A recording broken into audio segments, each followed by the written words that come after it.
오늘 본문에 아주 훌륭해 보이는 한 청년이 등장하지요. 어려서부터 율법을 잘 지키면서 살아온 살인하지 말라, 간음하지 말라, 도둑질하지 말라, 내 부모를 공경하라, 내 이웃을 사랑하라.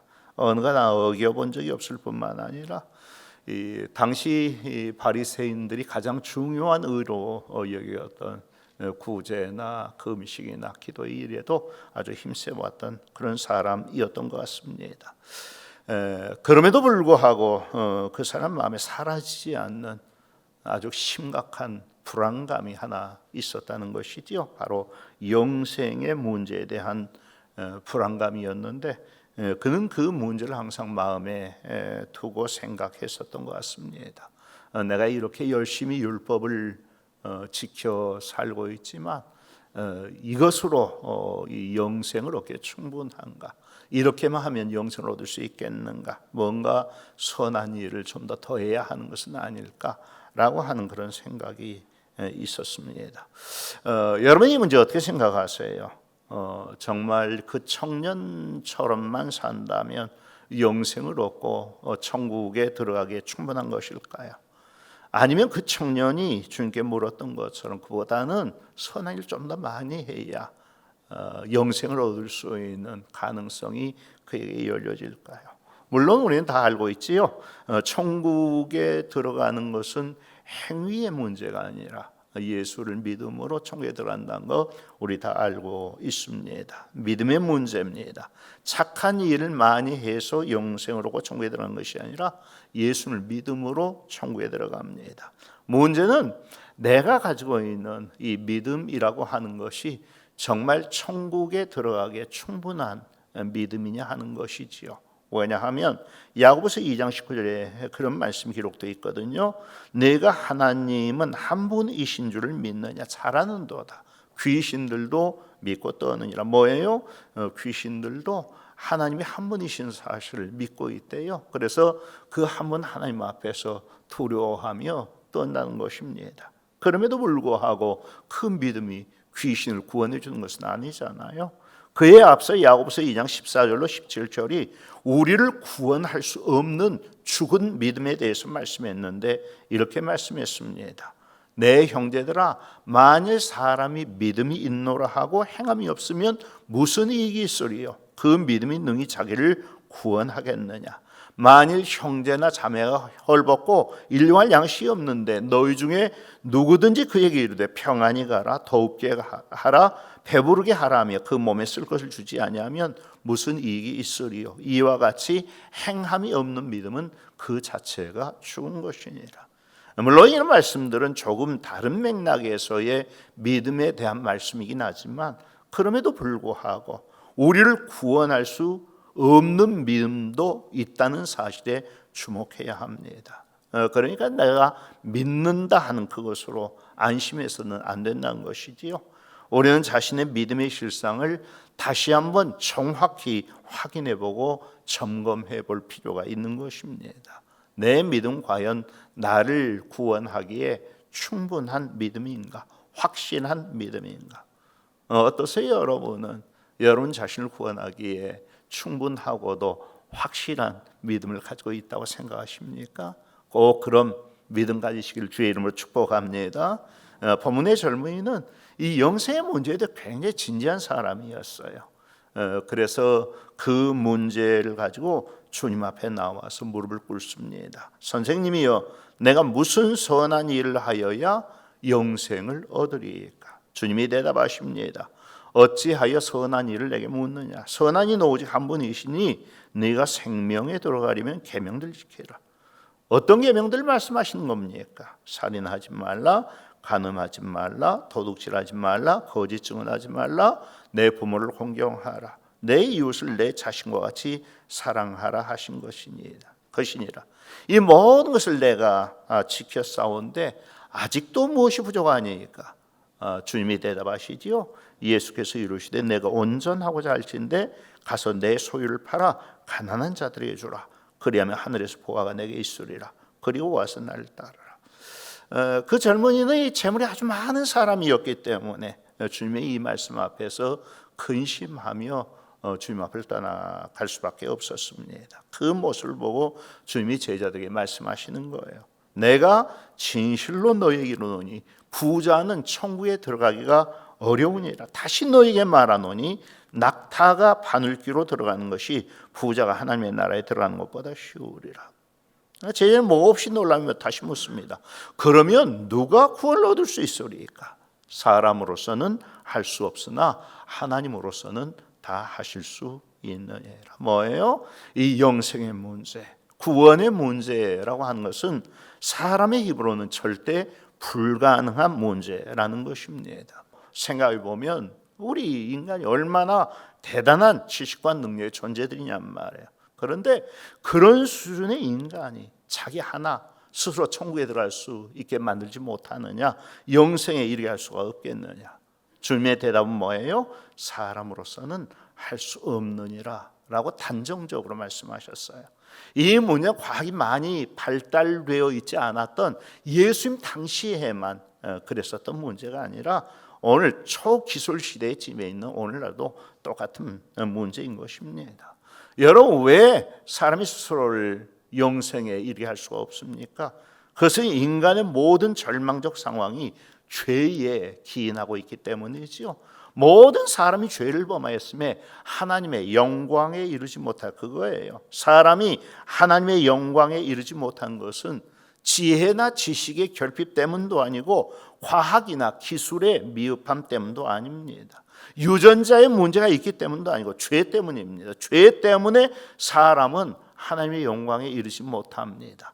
죄 때문에 사람은 천국에 들어가지 못하고 영생에 이르지 못합니다. 그런데 사람들이 그 사실을 모르는 거예요. 그래서 이 젊은이가 주님에게 묻는 거예요. 선생님, 내가 무슨 선한 일을 해야 영생을 얻을 수 있겠습니까? 뭐예요? 무엇인가 선한 일을 하면 영생을 얻을 줄로 착각하고 있는 거예요. 뭘 해야 하느냐 할 줄 모르니까 그것이 문제지. 그것만 알고 행한다면 얼마든지 내 힘과 노력으로 영생을 얻어낼 수 있지 않겠는가라고 생각을 하는 것입니다. 그런데 정말 그래요? 아니에요. 이 다른 문제라면 몰라도 죄의 문제는 그렇게 되질 않습니다. 죄는 인간을 하나님으로부터 완전히 단절시켜버린 근본적인 문제입니다. 그래서 무엇은 선한 일을 해서 해결될 수 있는 문제가 아닙니다. 인간의 그 어떤 탁월한 행위도 공로도 성취도 지식도 기술도 죄에 대한 책임에서 벗어나게 하지 못합니다. 이사야 64장 6절 말씀하잖아요. 우리는 다 부정한 자 같아서 우리의 의는 다 더러운 옷 같으며 우리는 다 잎사귀 같이 시들므로 우리의 죄악이 바람같이 우리를 몰아가나이다. 바로 이것이 죄의 심각성을 깨닫는 사람의 고백이며 인간적 의의 미흡함을 아는 사람의 고백인 것입니다. 우리는 어떤 방법으로도 하나님이 요구하시는 의의 수준에 도달할 수가 없어요. 영생을 얻기 위해 우리가 가장 먼저 인정해야 하는 것이 바로 이 부분입니다. 나로서는 안 됩니다. 나로서는 할 수 없습니다. 이것이 우리의 고백이어야 합니다. 그래야 비로소 영생에 이룰 수 있는 가능성이 좀 열려지는 것입니다. 그런데 이렇게 말씀드리면 조금 주의 깊게 오늘 말씀을 보신 분들은 금방 이런 의문을 갖게 될 거예요. 오늘 보면 다시 보시죠. 청년 주님께 내가 무슨 선한 일을 해야 영생을 얻을 수 있습니까? 라고 물었습니다. 그러자 주님은 네가 계명을 다 지켜야 된다라고 말씀하셨고 청년은 어려서부터 그 계명들 다 지켜왔다고 대답을 했습니다. 그러자 주님이 다시 그러면 내 재산을 팔아 가난한 사람에게 다 나눠주고 그런 다음에 와서 나를 따라고 말씀하셨지요. 그래서 어떤 분들은 그렇게 물을 수도 있다는 거예요. 그 청년이 자기 재산을 다 팔아서 가난한 사람이 나누고 그렇게 못했기 때문에 문제가 된 것이지 만약 이 청년이 그렇게만 했다면 이 청년은 그것으로 영생을 얻을 수 있지 않았겠느냐라고 묻는 것입니다. 그렇지만 그것은 그런 요구를 하신 주님의 의도를 제대로 파악하지 못한 것이지요. 주님이 영생의 조건으로 율법의 계명들을 제시하신 이유가 뭡니까? 그것은 내가 무슨 선한 일을 해야 영생에 이룰 수 있습니까? 라고 묻는 그 젊은이의 질문에 대답을 주시기 위한 것이었습니다. 하지만 그것은 젊은이가 원하는 의도하는 그 방향에서가 아니라 전혀 다른 방향에서였지요. 로마서 3장 19절 말씀합니다. 우리가 알거니와 무릇 율법이 말하는 바는 율법 아래에 있는 자들에게 말하는 것이니 이는 모든 입을 막고 온 세상으로 하나님의 심판 아래에 있게 하려 함이라. 뭐예요? 율법은 우리의 구원을 위해서 주신 게 아니라는 거예요. 오히려 자기 스스로 무엇인가 할 수 있다고 말하는 그 사람들의 입을 틀어막기 위해서 주신 것이 율법이라는 것입니다. 그런 면에서 율법은 거울과 같은 거예요. 여러분, 우리에게 거울이었으면 자신 더러움을 볼 수가 없잖아요. 얼굴에 뭐가 묻었는지 이빨 사이에 뭐가 끼었는지 거울 안 보면 모르지 않습니까? 단추가 떨어졌어도 모르고 옷이 뜯겨졌어도 모르고, 그러다가 거울 보면 아, 내 머리가 많이 흐트러졌구나, 얼굴에 깜장이 묻었구나, 그걸 깨닫게 되는 것입니다. 그거예요. 율법은 하나님 앞에 서 있는 우리의 영적 상태를 올바로 보게 만듭니다. 율법이 있기 전까지 우리는 스스로를 아주 깨끗한 사람으로 생각했고 괜찮은 사람인 것으로 생각했고 좋은 사람인 것으로 생각했습니다. 그런데 율법을 통해서 다시 보니까 아닌 거예요. 우리는 하나님이 요구하신 그 이유에 도저히 도달할 수가 없는 사람인 거예요. 여러분, 율법에 나타난 우리의 하나님의 요구가 뭡니까? 내가 온전한 것처럼 너희도 온전하라는 거예요. 내가 거룩한 것처럼 너희도 거룩하라는 거예요. 내가 온전한 것처럼이고 내가 거룩한 것처럼입니다. 하나님만큼 온전해져야 된다는 것이고 하나님만큼 거룩해져야 된다는 것입니다. 여러분, 우리가 그와 같은 하나님의 요구를 이루어낼 수가 있겠느냐 말이에요. 하나님만큼 온전해지고 하나님만큼 거룩해지는 것이 영생을 위한 조건이라면 그걸 통해서 우리가 영생을 얻어낼 수가 있겠습니까? 말이 안 되지요. 그래서 상황을 제대로 파악한 사람들은 하나님의 요구 앞에서 하나님 참 너무하십니다. 어떻게 우리에게 우리의 인간됨을 아시면서 그렇게 무리한 요구를 하십니까? 어떻게 하나님과 똑같은 수준의 의와 거룩을 우리에게 요구하십니까? 라고 항의할 수밖에 없는 것입니다. 그렇잖아요.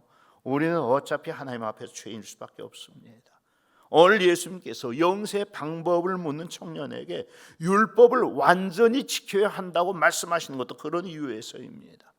네가 율법만 완전히 끝까지 잘 지키면 영생을 얻을 수 있을 거라고 말씀하시는 게 아니야. 인생은 아무리 발버둥쳐도 영생에 이를 수 없다는 그 말씀을 하시는 것입니다.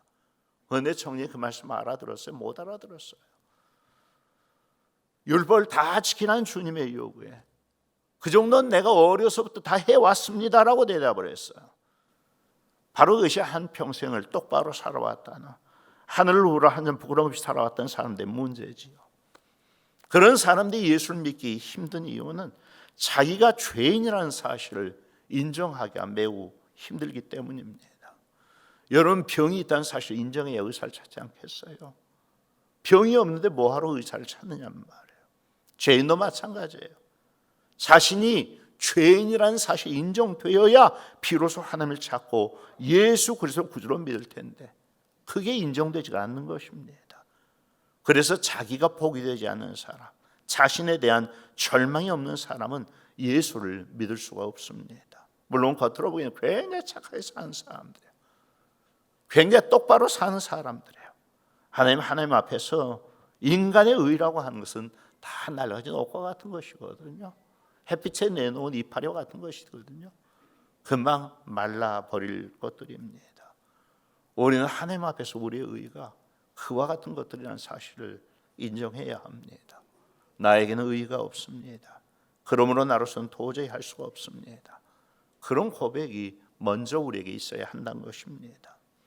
본문의 젊은이에게서도 그와 같은 사실은 금방 드러나고 맙니다.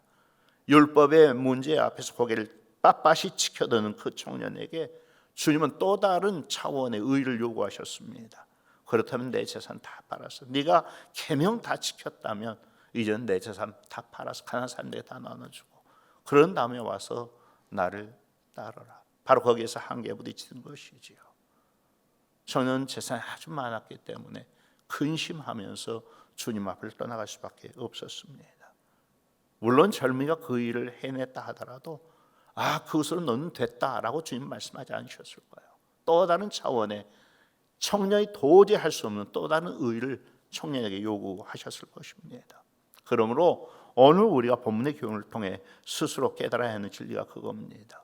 24절 말씀을 보면 재물이 있는 자는 하나님의 나라에 들어가기가 얼마나 어려운지, 낙타가 바늘귀로 들어가는 것이 부자가 하나님의 나라에 들어가는 것보다 쉬우니라 라는 말씀이 나타나는데, 여러분 이 말씀의 의미가 뭐예요? 부자는 부자이기 때문에 하나님 나라에 들어가기 어렵고, 그러면 가난한 사람은 하나님 나라에 들어가는 것이 쉽다는 뜻입니까? 그럴 리 없지요. 재산의 많고 적음은 천국에 들어간 것과 아무 상관이 없습니다. 오히려 부자는 우리식으로 말하는 굉장히 능력이 많은 사람이에요. 여러분 그렇잖아요.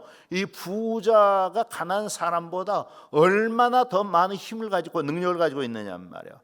부자는 가난한 사람보다 훨씬 더 많은 일을 할 수가 있어요.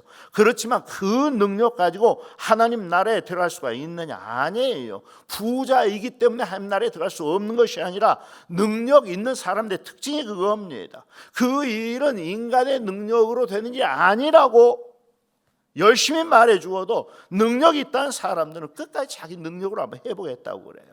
자신에게 지식이 있고 능력이 있고 기술이 있고 선함이 있고 공로가 있으니까 그걸로 한 번 더 해보겠다고 주장하는 것입니다.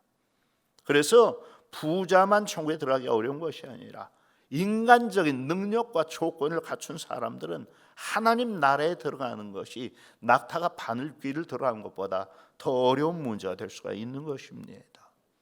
그러면 능력 없는 사람은 어떨까요? 가난한 사람은 어떨까요? 똑같지요. 능력 있는 사람도 그 능력으로 하나님 나라에 들어가기가 불가능한데, 능력 없는 사람은 얼마나 더 불가능하겠습니까? 부자도 천국에 들어가기가 어려운데 가난한 사람은 얼마나 더 어렵겠어요. 그래서 결론은 뭐예요? 인간으로서 안 된다. 사람으로서는 할 수 없느니라, 그것이지요. 그러면 우리 영생의 일은 절대 불가능한 일입니까? 아니지요. 하나님으로서는 다 하실 수 있느니라. 이것이 주님의 대답입니다. 여러분 하나님이 어떻게 하십니까? 이미 말씀드린 구원의 문제, 영생의 문제는 죄의 문제입니다. 죄의 문제가 해결되어야 구원과 영생의 문제가 해결될 수가 있습니다. 단순히 죄를 짓지 않았다의 문제가 아니라 우리 인간이 근본적으로 죄인된 이 문제가 해결되어야 비로소 해결될 수 있는 문제입니다. 그 죄인인 문제를 인간 스스로 해결할 수가 없는 거예요. 율법으로도 안 되고 선행으로도 안 됩니다. 그렇지만 하나님은 아십니다.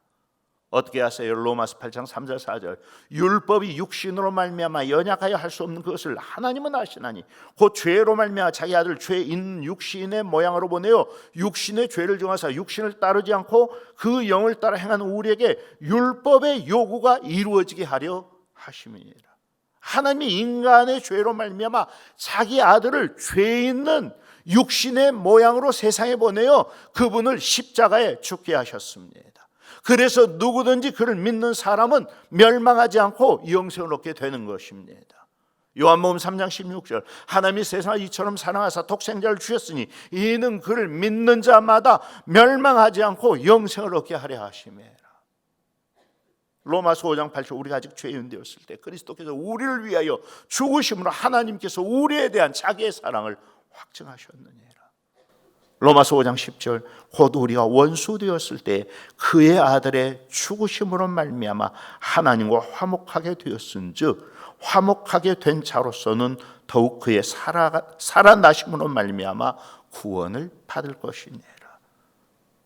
여러분 생각해보세요. 이 방법 말고 또 다른 방법도 있었는데 하나님께서 이 방법을 선택하셨겠습니까?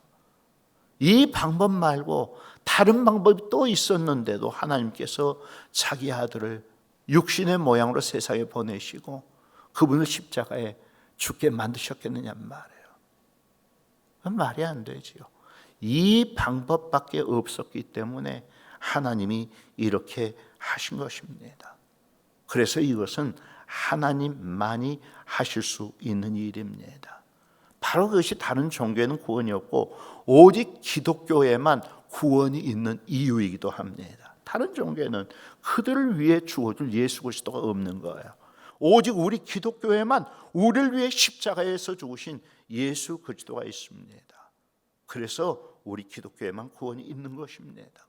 다른 이로서는 구원을 받을 수 없나니 천하 사람 중에 구원을 받을 만한 다른 이름을 우리에게 주신 일이 없음이니라.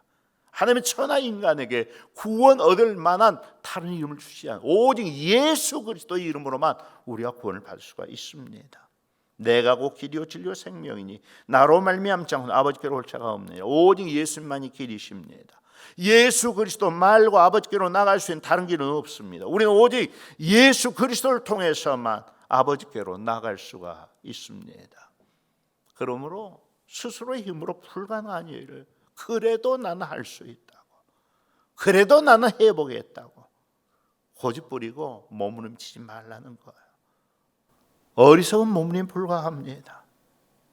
모든 일을 하실 수 있는 분에게 맡기시기 바랍니다. 그러면 그분이 다 알아서 해주십니다. 1833년의 일입니다. 진화론을 생각해낸 찰스 다윈이 자기 이론을 증명해 보이겠다고 인간과 원숭이의 중간 상태에 있는 그 존재를 찾아 나섰습니다.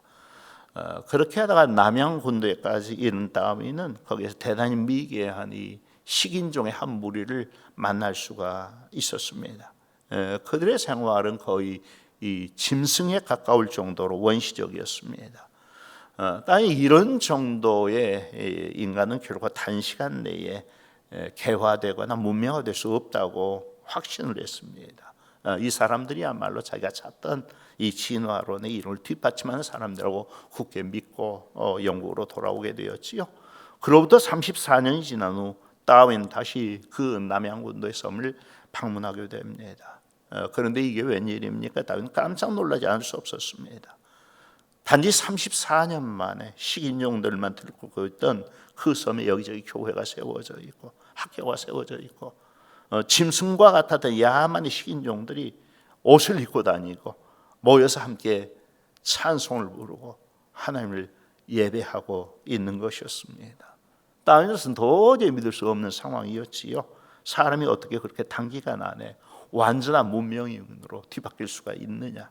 그래서 원인을 알아보았더니 다윈이 다녀간 바로 몇 년 후 페이튼이라고 하는 선교사가 그곳에 들어와서 복음을 전해 주었다는 것입니다. 그 복음이 그들을 그렇게 변화시켜 놓은 것이지요.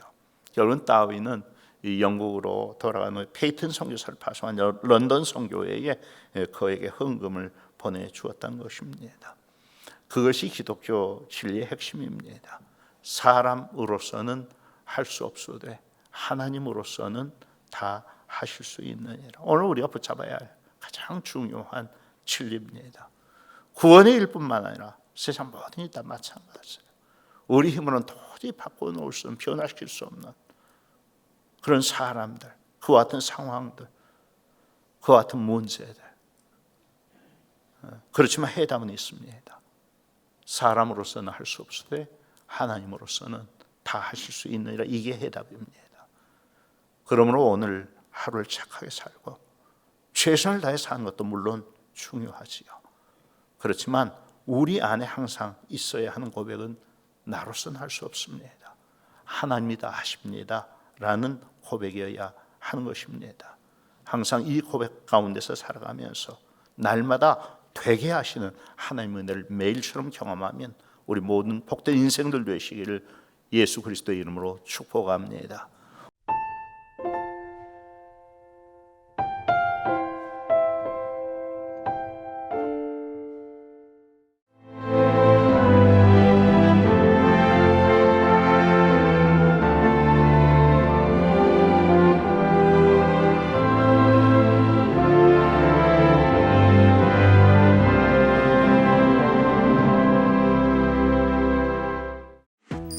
섬의 전신, 마음도 상쾌하다. 보라색 여행. 마음이 설레는 노란색 여행. 또 다른 나를 발견하는 주홍색 여행. 신안군.